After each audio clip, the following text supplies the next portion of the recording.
everyone, how you doing? Happy New Year! Happy 2022. I hope you had a lovely Christmas and New Year break if you celebrated that. If not, I hope you enjoyed the other celebrations that you might have had around this time. So I thought this year I would start off with a little coffee and chat session, mostly because I'm still warming up to the year ahead. We are only a few days in after all. I also wanted to share thoughts on something that I think is really important for everyone, not just at this time of year, but particularly for this year. We've all been through, quite a unusual period of time with obviously COVID, with climate change, with everything that's going on. It's like the world keeps throwing stuff at us at the moment. And I feel like at the start of a new year, everyone's sort of had their Christmas break, they've made their resolutions or their goals, and they're ready to plough straight ahead, plough on with it, rush, get back to life as it was before Christmas, where we just run around like headless people basically, because there's so much to do and only so many hours in the day. What I'd like to talk about is my decision to slow down this year. And I'm not saying slow down as if you're a snail. I'm saying slow down to a pace that suits you. I'm not saying that everyone needs to do this. I'm not saying you have to believe 100% in what I'm doing, but I thought it would be nice to kind of share my reasons for doing that and just encourage you to have a think about whether your pace of life before the break or now, however it is, whether that's actually what you want and what you need as a person, because we're all so different. We have our individual goals in life, things that we want out of life, and I do feel like a lot of that is pushed to the side for the sake of everyday life. Quick sip of my I have an Irish coffee latte here. I've decided these are not just for Christmas. They are for the whole of winter time. Lovely. The first point I'd like to talk about is the Great Resignation, or what has come to be known as the Great Resignation. Since COVID started in 2019, 2020, we have gone through such a huge period of uncertainty, of change, and what that's meant for a lot of people is that they've then gone on to question whether their path they're on career-wise, goal-wise, life-wise is actually the path that they should and want to continue on. For a number of people, the answer to that seems to have been no, and they have then resigned from their current job in order to do something else that is going to be better suited and more fulfilling for them. Something that I wanted to do myself this Christmas was to give myself a bit of time off, allow myself to stop and think about what it is that I actually want from life, because I haven't thought about that in quite a long time. I do love my career. I do love where I'm going with my career. It's all heading in the way that I'd like it to go, but I don't want that to be the only focus of my life. There are other facets to me that I love and enjoy and want to develop and share in some way as well. And I'm sure once you start thinking about it, there will be other things too. There will be crafts that you've always wanted to try, a family that you want to spend more time with, hobbies that you want to develop and learn about, places you want to see, people you want to meet. And it is up to you at the end of the day. So since 2020, I have been thinking about this since we had our very first lockdown, the very first scare. It was around January time, wasn't it? 2020. Seems a while back now. I did decide to kind of take a step back at that point, working from home from that March, and have a think about what is it that I want to keep doing, what is it that I don't want to be part of my life anymore. One of the positive things, the very few positive things that has come out of COVID, is that many of us have had the opportunity to actually step out of the everyday routine and look at that themselves as well. The next reason I've decided to slow down this year is for my mental health. I feel like there is this societal pressure to go, go, go 100% of the time. If you're not doing something, if you're not multitasking all day long, you're not doing enough, you're lazy. You are made to feel like you aren't contributing enough if you're not doing as much as other people, when the reality of the situation is that we are all capable of different things. That doesn't make what we do any less meaningful or any less valuable. It means that we all work at our own individual paces. I am sick to my back teeth of the one rule fits all. It does not fit all. No, things should be tailored to each person. I've recently been involved with a project looking at England's health and care policies and how these are currently letting us down, how they can be redrafted, what is missing, what are the points that people want, the priority of those as well. We had people involved from each area of the UK, and that it was a fantastic thing to be involved with. I will leave a link down below to the panel that I was a part of, so you can go and have a read if you're interested. One of the things that came out of that, out of all the stories, out of all the experiences of the many hundreds of people that were involved, was one plan, one rule does not fit all. We all have our individual conditions. What is the cause for one person, particularly mentally, not necessarily a cause for another person, and therefore our plans should be personalised, our care should be personalised. Because of that, I've then gone on to develop myself in terms of mindfulness, in terms of practices that will help me cope stress-wise, that will help me with positive thinking. And I'd encourage you all to have a think about that for yourself as well. Is that something that you need to do? Is that something that you'd like for yourself? Some of the quick key points that I can give you to help get you started on that journey would be to think about what helps you relax, what helps you unwind. Just write down maybe 3 or 4 kind of trusted things that you can do that help you relax. Make yourself a list so that when you find yourself in a time of stress, you have got that list to rely on. Positive reframing is another thing. If you don't know what that is, I suggest you go and have a look online. There is so much information about that, but it is basically taking a negative thought and learning to put a different spin on it. As human beings, I feel like we're almost programmed now to instantly think the worst thing about a situation, and we need to try and reverse that a bit. We do need to learn how to get away from that always thinking the worst thing's going to happen. The other thing I would say that has helped me a lot, particularly in this last year where so much of what's been happening has been out of our control, is if you're feeling angry, if you're feeling upset, maybe something's been ruined because someone's had a positive test, an event's been ruined, or you've not been able to have a birthday party. My 40th was not during a period of lockdown, but there was a lot of positive tests, and so I therefore didn't have any celebrations, and I was a bit upset about that. And actually just acknowledging that I'm feeling like that and it's right helped a lot. Someone to go, yeah, yeah, that's really rubbish. Like, I get why you're feeling bad about that.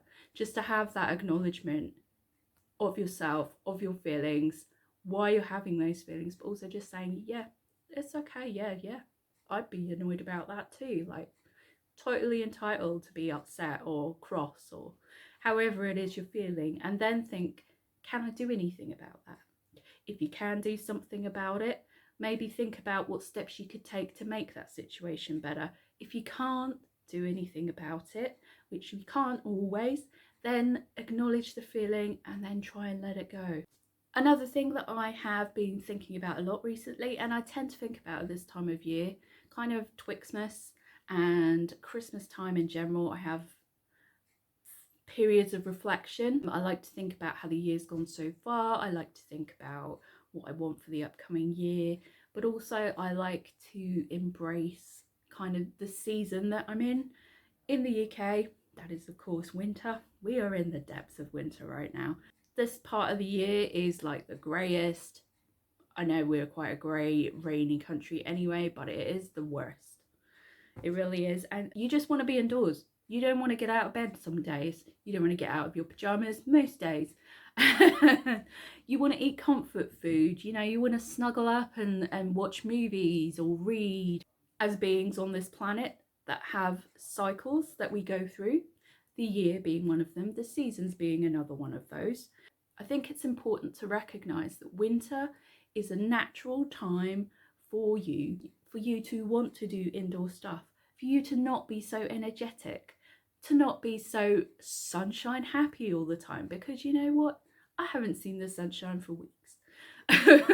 Again, just acknowledging that cycle, acknowledging that this is the quieter time of year. This is the time we can spend indoors, snuggled up with a blanket and our Irish cream latte, doing a puzzle or watching DVDs or catching up on some reading or learning a new skill or crafting or cooking or whatever it is that you like to do at home.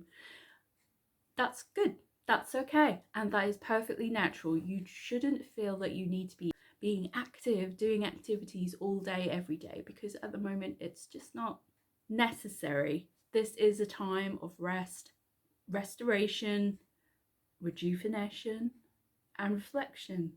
Liking the rewords right now, but it does make sense. If you've been following me a little while now, you probably know I'm very into my hygge.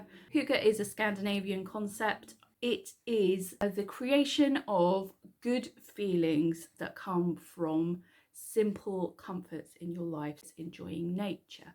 It's being with family and being truly relaxed, doing some sort of activity. You could just be having a conversation in candlelight with some homemade food, warm drinks, just chatting and laughing, and everyone feels chilled out. That is like one of the ultimate hygge moments that I think you can have. Others may disagree, but for me, that is a great one. That feeling of being able to go and just enjoy it. I'll leave you a couple of links below there to books and sites that I know of that might help you if you're interested in learning more about that too. The final thing that I wanted to talk about a little bit is my need to step out of the rat race. For a long time, I have been pursuing what I felt was the best life I could live. Having a successful job, it was having lots of savings, it was having no debt, it was being able to buy a house, a car, being able to work part-time, being able to afford good clothes and have a massive handbag collection and go on lots of holidays every year. And to get that, I felt like I needed to keep pushing. I needed to keep on top of everything. I needed to work as many hours as I could, and I needed to always know what the latest trends were and to be actively pursuing those. Just keeping up with the Joneses, that kind of thing. So you are constantly pushing yourself and pushing yourself. And what I've realized, and it has been a while, this has been going on, but I've actively chosen now to do this, is I don't need to do that. I don't need to be a part of that constant wheel of motion that, you know, feeds consumerism, feeds fast fashion, feeds all of those things. I don't need that to be happy in my life. And that realization has been amazing for me, because while it's helped me realize that I do appreciate the finer things in life, and I do. For example, Dior makeup, I love you. And it's something that I only treat myself to a couple of times a year now. Whereas before I would be buying it and buying it and buying it and getting into debt in the process. And I don't need to do that. It's not essential for me to be happy. What I would say is that I do still want a good quality of life, but I want a good quality of life that is best for me, not what someone else dictates to me. I saw a Instagram post this morning from someone called Vex King, and I've learned about him fairly recently. I'll link you to his profile down below. He's fantastic. I was gifted one of his books for Christmas, and I'm really looking forward to getting stuck into that. His posts are very much in that kind of positive mindset of you are in charge of what you do. You decide what your goals are, what your level of life is, what your quality of life is, you will do things in the way that is best for you. And other people may fight you on that, but you just need to stay strong and be true to yourself. And I love that. You know, realizing that and being able to go, okay, I'm going to step back and do things my own way, my own pace, and for my own reasons has been a massive changer for me. So lastly, I wanted to give you a few pointers on what you could do if you want to figure out what your own path is. I just realized I have crazy green eyes. Woo! Ghostbusters! I'm not haunted, I promise. So to give you some pointers, if you want to have a think about how you can learn to embrace that way of life too. First of all, I would say have a read up, have a look around, and then start work on a vision board for the year. So I think we all kind of know what our main goals are in life, what we would like for our lives. But I think, you know, for the year ahead, you probably have some things that you'd like to do. So why not create a vision board? So when you're feeling a bit lost or down, you can go and have a look at that board and it will help you come up with a plan. Once you have your vision board, you make your plan, as I just said. Make your plan. Once you have your plan, then you need to go out and get yourself some support. I think support networks are really great, and no matter what your goal is, there is a group online to support you. You just need to find them. So go out there, look on Facebook, Twitter, Instagram. I am part of so many amazing networks out there, knowing that there are other people there that I can go to and go, oh my goodness, this has happened to me today. Has this happened to anyone else? And you get a bombardment of messages back from people going, yes, why does this happen? And or whatever else. But you know, that really is invaluable. It makes you feel like you're not on your own with things. Then all you need to do is go for it. Go for it. You've got 12 months in the year. You've got so many years of your life. What are you waiting for? You know what your goals are. Now go get them. It doesn't matter what day you start. We are a couple of days into January now, and it doesn't matter. If you know what your goals are today, start today. While I'm very enthusiastic about making plans and then going, I also think it's important to take your time and do it at your own pace. You are not living up to anyone else's life goals except your own. You set those in your mind, you set your boundaries, you set your time limits on those, and then you go get them. But if you need to do that in little baby steps, take one day at a time, taking a few hours at a time, and just breaking it down, chipping it off little bit by little bit. I hope you enjoyed this video. I hope it has given you some things to think about. Again, I'm not trying to push this on anybody. This is just something that I have come up with. Something that I thought about last year too, and this year I've decided to really plan it out and go for it. I have got hold of a calm and wellness planner this year, which I'm really pleased about. It's fantastic. I already love it. I've been planning out my year's goals, and then it helps you break them down into months and then into weeks, so you can really get those realistic, sizable chunks done throughout each month, and it will just build up and up and up over time. I've seen it myself. I will link that down below for you as well. Thank you for spending your time with me today. Enjoy your latte or coffee or chocolate or whatever your equivalent is of my Irish cream latte. Very, very nice. I will see you next time. Bye.